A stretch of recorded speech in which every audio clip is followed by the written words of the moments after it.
Le Forum de Boao pour l'Asie 2025 se tient du 25 au 28 mars à Boao, sur l'île de Hainan, dans le sud de la Chine. Le forum est aujourd'hui devenu, au fil des ans, depuis 2001, un pilier majeur de la discussion internationale sur les questions économiques et géopolitiques.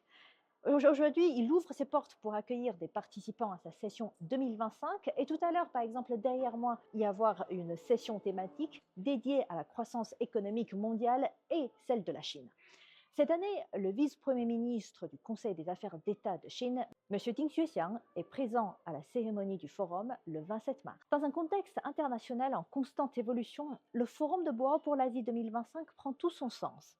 Cet événement, qui se déroule annuellement dans ce bourg Boao, dans la province du Hainan, offre une plateforme unique pour des dirigeants politiques, des chefs d'entreprise et des experts du monde entier.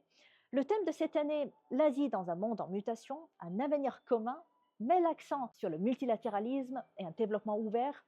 Bien que certains aspects de l'environnement international restent stables, les enjeux évoluent constamment.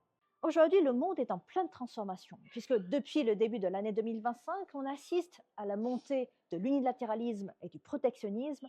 La politique, l'Amérique d'abord des États-Unis, caractérisée par des décisions telles que le retrait de certains accords internationaux et l'instauration de tarifs douaniers unilatéraux, contribue à alimenter le désordre mondial. Comment y répondre?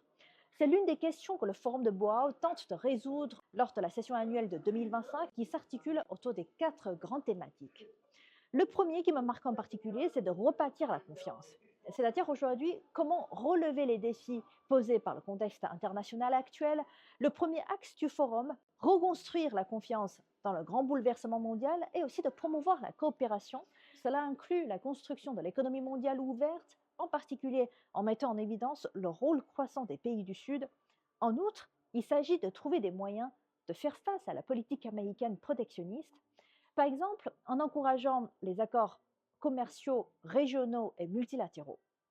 Et deuxième thématique, promouvoir la croissance. Le deuxième axe vise à promouvoir le rééquilibrage dans les commerces internationaux et aussi à réaliser un développement inclusif et à redynamiser la PEC. Un aspect important de cet axe est de maintenir la stabilité des chaînes d'approvisionnement mondiales. Le forum pourra ainsi contribuer à cet objectif en favorisant la coordination entre les pays producteurs et consommateurs et en encourageant l'investissement dans l'infrastructure logistique et en favorisant la digitalisation des échanges commerciaux. Le but est effectivement de créer un environnement extérieur favorable à toutes les parties. Troisième point, concevoir l'avenir. Cet axe met l'accent sur l'avenir en encourageant l'accélération de la mise en œuvre des objectifs de développement durable. Il s'agit de faire face au changement climatique, en particulier en promouvant la transition énergétique, mais aussi de se concentrer sur des problèmes tels que le vieillissement de la population et aussi la réforme des retraites.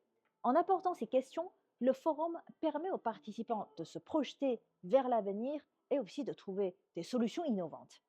Et quatrième point, explorer des moteurs de croissance. Des moteurs de croissance de l'avenir incluent par exemple l'application et la gouvernance de l'intelligence artificielle, ainsi que la manière de développer des compétences clés dans le contexte de l'intelligence artificielle. Le forum offre une opportunité pour discuter des enjeux éthiques, sociaux et économiques liés à l'intelligence artificielle, ainsi que pour identifier les domaines où l'intelligence artificielle peut contribuer la plus grande croissance économique sociale. Bref, ces 4 axes dépassent largement le cadre de développement asiatique. Ils représentent aussi des idées intéressantes pour l'Afrique, pour l'Europe, pour les États-Unis, en effet, pour le monde entier. Ils représentent aussi des perspectives intéressantes pour d'autres continents comme l'Afrique, l'Europe et bien plus pour le monde entier. Il ouvre des voies, des nouvelles formes de coopération sino-africaine et aussi entre la Chine et le monde. J'attends donc avec impatience des différents points de vue qui émergent de ce forum, qui relient la Chine à l'Asie et aussi l'Asie au monde.